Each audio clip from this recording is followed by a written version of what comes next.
সাভারের রানা প্লাজা ট্র্যাজেডির ৬ বছর পূর্তি হলো আজ।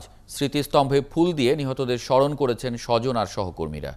এ সময় ৬ বছরেও জড়িতদের বিচার না হওয়ায় ক্ষোভ জানান তারা। এদিকে ক্ষতিপূরণ এবং চাকরির দাবিতে অনশন চালিয়ে যাচ্ছেন দুর্ঘটনায় ক্ষতিগ্রস্ত শ্রমিকরা। রিয়াজ সেজানের প্রতিবেদন। বাবার কোনো স্মৃতি মনে নেই ৮ বছরের তানভীরের।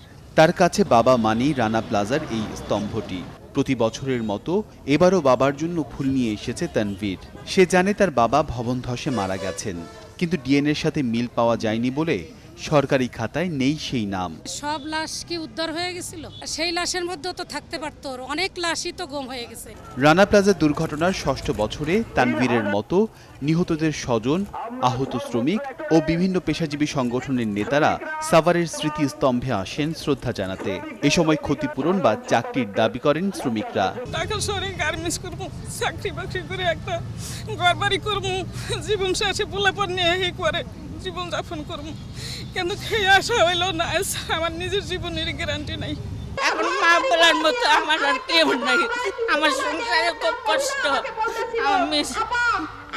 এরকম ১১ দফা দাবি নিয়ে স্মৃতিস্তম্ভের পাশে ৩ দিন ধরে অনশনে বসেছেন আহত শ্রমিকরা।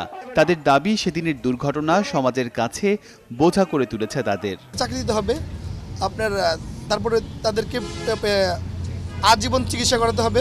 আমার বাচ্চা লয়ে যেন 2 মুঠো ডাল ভাত খাইতে পারি।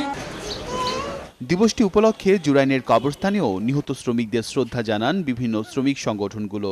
এ সময় রানা প্লাজা ভবনের মালিক সোহেল রানার ফাঁসির দাবি করেন তারা।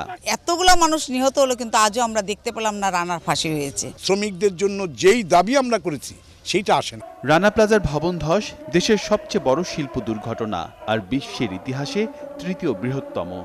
দুর্ঘটনাটা পুরনো হলেও গল্পগুলো এখনকার। স্বজন হারানোর বেদনা, চিকিৎসা বা চাকরির অভাব এখন ক্ষতিগ্রস্তদের ঘরে ঘরে। বিচার হয়নি রানা সহ অভিযুক্তদের।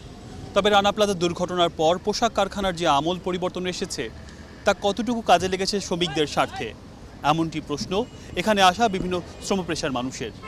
রিয়াজ সেজান, ৭১, সাভার, ঢাকা।